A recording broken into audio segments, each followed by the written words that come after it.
Hello everyone, today is a special day because for the first time we are recording in USA at Surfside Beach in South Carolina, and I have a honor to speaking with retired beach safety director Duke Brown. Good evening, thank you. How are you doing, sir? Fine, fine. All right, are we ready to begin? Oh yes, very much so. Okay, first question. The first time when I realized that lifeguarding was my calling.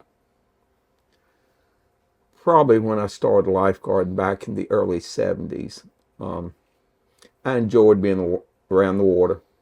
I was a surfer, swimmer, and I enjoyed being actively involved around water. And as a junior guard, and down here we called them back in the 60s beach monkeys. I started in 1965, basically as a junior guard down here on vacation. I'm from North Carolina originally, but I spent a lot of summers here. And I enjoyed it and learning about the ocean through surfing and swimming, body surfing, having a lot of activity in the water. And as that grew, my love for being around the ocean did too. And I continued enjoying it, come down lifeguard in the summer times. And then I started teaching school down. I was a school teacher 41 years in this area. And during the summers, I'd work as a lifeguard or a beach patrol officer. In 1982, I had the chance of going with Myrtle Beach City Recreation Department during the summers as a beach patrol officer. They didn't have police on the beach. Basically, we did water safety and police enforcement. And I did that for 3 summers. Then I came to Surfside, and I was a beach patrol officer and a lifeguard and a beach service manager for the beach service, Surfside Garden City. And then in 1988, I became the beach safety director for the county, which was a summer job, and I also worked weekends, and I thoroughly enjoyed doing that. Did it for 36 years. And I'm still actively involved with training lifeguards, but I do it from a different perspective now. All right, thank you, sir. From 74, so it's over 50 years. Yeah, this is actually starting in 65, actually finding that love for the beach and being active. So this is my 59th summer of doing something on the beach. The person who has shaped you as a lifeguard. There have been a lot of people that I've come in contact with over the years that had an impression on me, whether it was another lifeguard, a beach manager, people from other lifeguard agencies. You always learn something from everyone that lifeguards, whether it's here or another state or another country. People come in with so many different thoughts and procedures, and if you take that, it's like ingesting all that information in. I became a member of the United States Life Saving Association in 1989, and have stayed with them. I'm a national certification officer with them, with their agency. Also, I'm a certification officer, instructor for their certification program also, and involved with lifeguards within between Virginia Beach, Virginia, all the way down to Jackson Beach, Florida.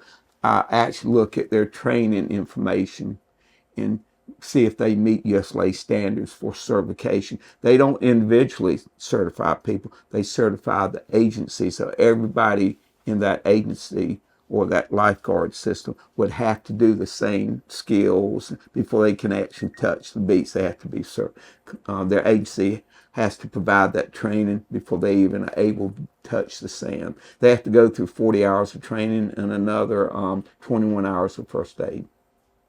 And I also was involved in which I enjoyed it and learned a lot. I was involved in the last 2 editions of the USLA textbook. I have to be on the textbook committee helping write the information from the textbook.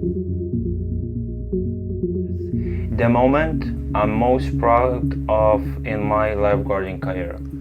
Well, there are a lot of moments that have touched me over the years, whether it's assisting somebody on the beach medically, or whether it's a water rescue, or just finding a lost child and reuniting the child with the parent. A couple of ones that come back to memory. In 1998, Hurricane Bonnie was off somewhere below Florida, but we were getting long period swells coming in.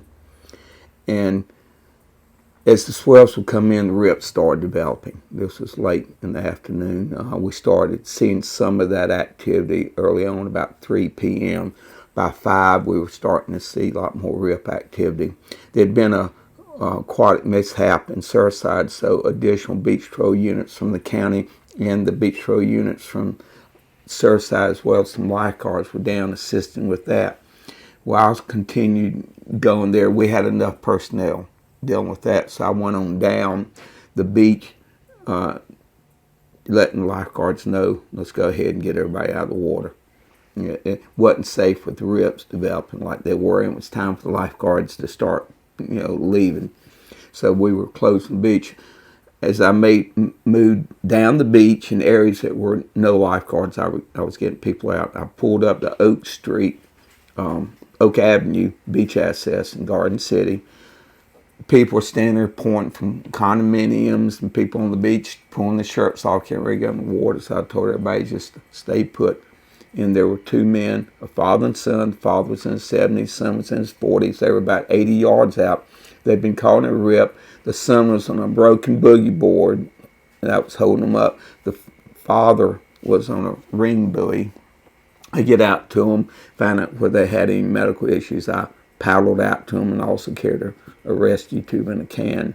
So got out to them, and I told the son, I said, I'm going to put you up on the board. I'm going to get your father in first. I can't move both y'all in with the way the long period swells and or just collapse, and that would knock them, all 3 of us, in the washing machine. It wasn't rough, but still, with that amount of water get tossed in. So I had the son stay out on the board. I put the rescue tube and snapped it in and towed the father to the shore. Went out and got the son, brought him back in. It worked real well. The county was very appreciative. Finally, as I got the son in, I got backup came to me, but it was all, at that point, it was over, and it worked out. But it felt really good being able to assist them without anybody putting their lives on the line, others doing it, because there would have been bystanders going out, and we would have had potential multiple victim issues out there besides just the 2. Another issue that happened, this was a year or 2 after Hurricane Hugo hit, and we had a lot of debris still in the sand underwater. And we never knew, when a block or a rebar or whatever would be, underwater and somebody would potentially get injured. It was only about 2 foot, 1.5, 2 foot glassy. It was up on the north end behind what we call Sand Social Club on Shore Drive. A father and son were riding on a float. The father was right tall, the son was short, so the boy was on top of his father, and the wave was pushing him in. It wasn't rough water, anything there, wasn't probably about waist deep water. Well, the father ended up falling off the float forward, and he ended up becoming unconscious, obviously, or was not able to do anything. The son starts to drag him. The lifeguard goes down and realizes the blood on top of the head, so he treated the spinal injury, got him up on the beach. Well, a doctor and nurse happened to be there. Well, they thought the guy was in cardiac arrest, so they started doing CPR and got the lifeguard out of the way. I was only half a block down the beach, so lifeguard radio, I got down there and I saw his eyes were still open, kind of moving around, but he wasn't breathing, but he did have a pulse. I said, Doc, we got a pulse here. And when the guard said he's got a little bit of blood on, I said, we possibly have a spinal injury. They'd been doing the wrong techniques, doing head extensions, the breathing. I put the guard on, doing head immobilization until we got fire rescue got there. Paramedic tried to intubate. He already started having swelling in his neck, and then I couldn't intubate either. It was too much swelling, so they had to get him to the hospital to sedate him. He had a C2 injury, which means that he was unable to breathe because the breathing mechanism was affected, although he did have a pulse. But the family was in this. His sister-in-law and sister, both the nurses, watching the doctor and all this. Well, they were filming this, and what the lifeguard did and what I did was right. They didn't have any issues with us. Of course, he was put on a vent. He lived for a year. I continued, talking with the family and checking on them constantly for that year. He passed away a year later. The family called down here and asked me if I would attend the funeral. They asked me to sit with the family because of the compassion that was shown to the family in trying to do the right thing and checking them throughout the year. Lifeguards, if they show compassion, it can make a difference. Lifeguards, they're just not guys getting suntans and chasing women and men. They're down there to do a job and the best they can. That made me feel real good. I went to North Carolina, Kinston, North Carolina, and sat with the family during the funeral, and that something was unheard of. And I've always taken the action of, if I'm working on someone medically on the beach, or if I've assisted somebody in a water situation, I'm going to the hospital to follow up with them. I'm going to talk to the family, even if they were a drowning victim. It makes a difference. They don't feel so alone in a place where it's supposed to be fun. And it becomes a tragedy. The funnest story from my lifeguarding career. The first time we went to make a rescue, and we had these metal rescue cans, not like the molded plastic and the foam ones that are used now. I was running into the water. I tripped. The ropes were not as long as they are on the Atlantic, and somehow it got in front. The part of that rope got in front of me. I fell, and my shorts came down to my knees. We had double knit coaching shorts. This was early 70s when I was guarding, so it was kind of embarrassing. I had stepped, I guess, when I went to step, I kind of stepped in a little bit of a hole, fell over the rope, and my shorts covered right down. That's why I always wear a pair of lifeguard shorts under my regular beach patrol shorts. Because I'm not going in with just these on and something. I got beach patrol shorts on, so if something did go wrong. Yeah, that was probably one of the funniest ones. Or had a rescue one time. The lady was about 100 yards offshore. She swam out there. And this was in Surfside too, about 4th Avenue South. And I was working on the beach patrol in Surfside and also with the beach service. I get down there, and she didn't drown him, but she's so far out. By the time you had, a large, good probably 100 people down there watching this. So I go paddle and get it to bring her in. So I paddle out, and I said, just hop up on I get slid up, and I told her, hop up on my board. When she hopped up on my board, she was topless. And people started cheering on the beach. I said, just hold on, go back in the water, just hold on. I had to go get a dark colored t-shirt to have her put the t-shirt on to bring her in. Needless to say, she did go to jail. She was pretty well intoxicated. She was from Texas.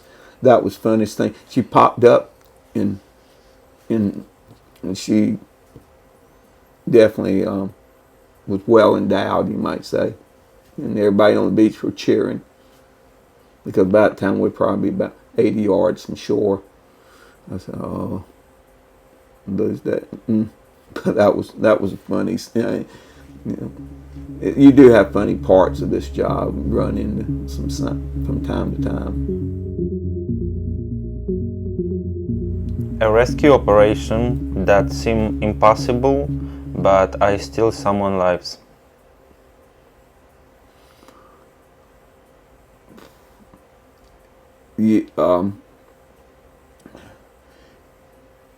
Sometimes the ocean can be unforgiving. And if you have multiple victims, you get to the first one, you head to the second one, your backup's coming to you. But that second one goes down, but you still got that first one. You got to make a decision. And that first one's still jittery. Do you let him just tell him to hold on the can and dive, keep diving down without you controlling the first one? Things like that, and we've seen that happen before over the years when you're going out there. Just hopefully you've got backup, and it's so critical to have someone, because a tough situation, if you don't have that backup, a tough situation will go worse. If you got the backup, a tough situation can be handled effectively. And we try to let guards know that you got 3 victims and they're, say, 5 yards apart. I mean, you get one, tell them to hold on, you get to the second one. 2 people, if you can calm them down, that's so important to talk to your people that you rescue, to calm them down. You just don't tell them to grab it and start going back shore. You calm them down, talk to them. They're going to have to be part of the rescue themselves to be effective, especially when dealing with multiple victim rescues. You get 2, you calm them down, you go to the third person to grab him. Well, you can't put 3 on holding on that can. But there are techniques you can do to affect all 3 to make it sure, but you have to make sure you got backup coming to you. If that third person, if you have to end up doing some type of direct contact rescue, where you have to go hands-on without having a piece of equipment, even you got 2 holes, don't try to bring them in, just try to maintain control until you get assistance to. Where you go wrong is when you try to bring all 3 in at one time, especially if you're having direct contact, if you're having to try to have a guy in an armpit toe or across chest and you got somebody else holding to the can, because you don't want them crawling on top of each other. You don't want them panicking. I had a guy one time who was, I was bringing him ashore when I was on city beach patrol. He had gone after 2 friends of his that were drifted out. They had land breeze, so the lifeguards went out and got them. It was on lunch break, so every other stand wasn't being covered. So 2 lifeguards from one stand where it was happening. Then you had 2 stands down. The guard came in. Well, they went after him. This man didn't think that, that the lifeguards get those 2 people in who were actually on a float, so they were not really in major danger because they were above the water and they were not panicking. Well, this guy goes in. He finds out he can't swim effectively out there. He's a good-sized man. He gets out there. I happened to come down the beach and see him. The lifeguards wouldn't see him because they were taking care of the other 2. This bystander goes out to assist for his friend. I had to go get him. Well, I got him on the can talking to him.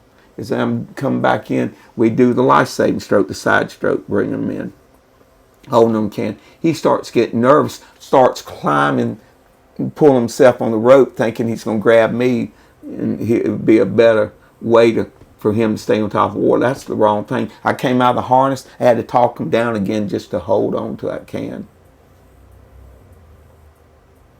That's the situation where time's on your side. You don't have to push to get them in. Let's control what we're doing.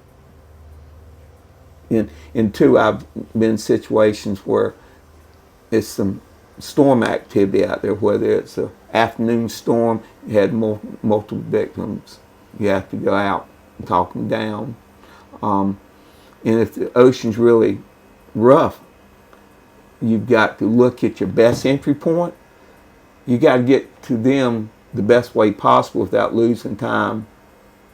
That means you've got to know what your water is doing at that point. If you got to double back and come after them because you went straight in and the long shore takes you down the beach, then you got to fight to come back up to them once you get outside the surf line. So you got to choose that correct point to be effective. Any situation can turn bad on you, whether it's rough, it can be calm.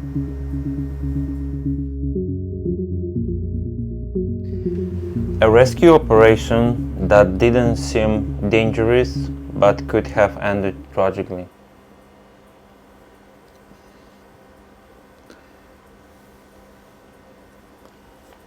Going back to my lifeguard days, we had a situation where the man of wars, this was toward early August, Myrtle Beach State Park. A lady drifts out, lifeguard goes after her to bring her in. She was on a float. He gets hit by a man of war. Well, he ended up lacerating a little bit of his shoulder. This lady was, and she starts waving her hand. She wasn't drowned, but she couldn't get herself in. Happened to also be guarding. Got into the water. The guard was trying to get himself in, but he was having difficulty because he could only he was in such pain, he could only use one side of his body. And this lady was screaming she needed help. And you never know if they're going to go off the float. But I had to make a decision. The lifeguard was not on a float. He could have easily, from pain or not being able to get him, cramping up because he's using one side of his body to try to get in. So my job was to get him in first. The lady was still on that float, although she was getting pushed out even further. But she was safer than he was. You've got to look at that. You've got to determine what you need to do in any given situation. Nothing's ever the same. So you end up getting him in, then in fact the rescue boat showed up and assisted her in. But the way she was yelling, she wanted me to forget that. She said, the guard, she kind of got upset because I wouldn't come after her first. But that guard was neat. I saw that situation. He wasn't able to take care of himself effectively. He was trying to save her, but he ended up getting hit by a man of war. If I could change one thing about the lifeguarding, it would be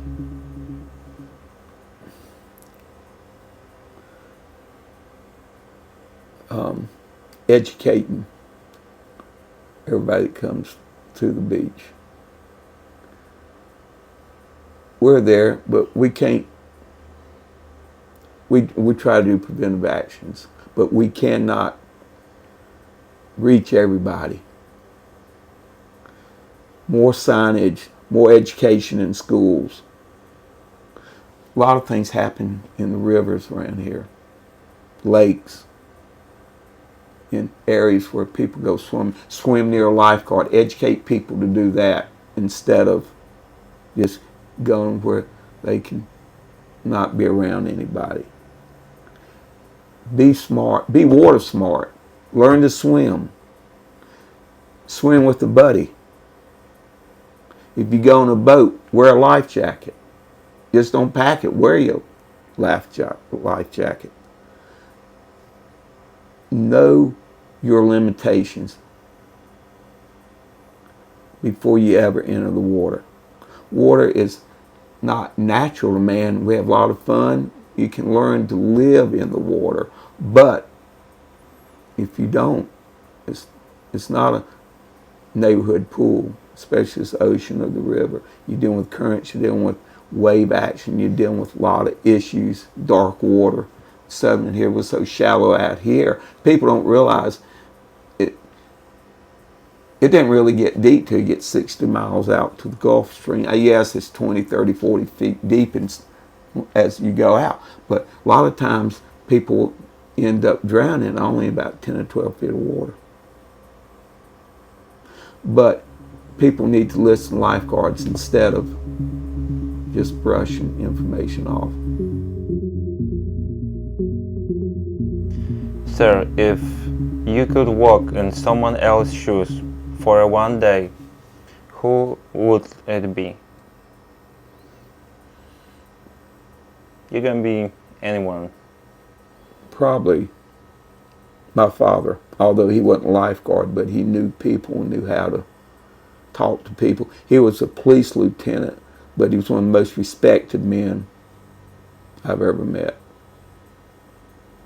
And he knew how to treat people, and that's what you do. Any job you have, if you learn how to respect people and treat them fairly, you will end up making a difference. Maybe you would like to add something in the end for the people who's gonna watch this video. Lifeguards work hard. This is not an easy job, especially doing open water. They go through training. It's not something that you take lightly. It is something that you need to really do some hard training and stay with it. I'm 71 years old. I can't do what I did when I was a lot younger. I still have the ability to understand what goes on. I still can do rescues. I still swim, which is one of the best exercises you can do for your body. I enjoy surfing and all that.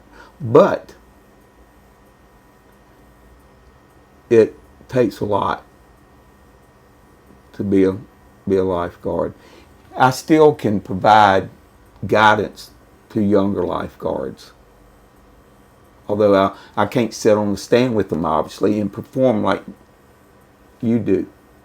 But I still can provide that knowledge to you that can make a difference at some point in time while you're a lifeguard. And hopefully, as you get older, you will be able to pass knowledge on to the younger set too.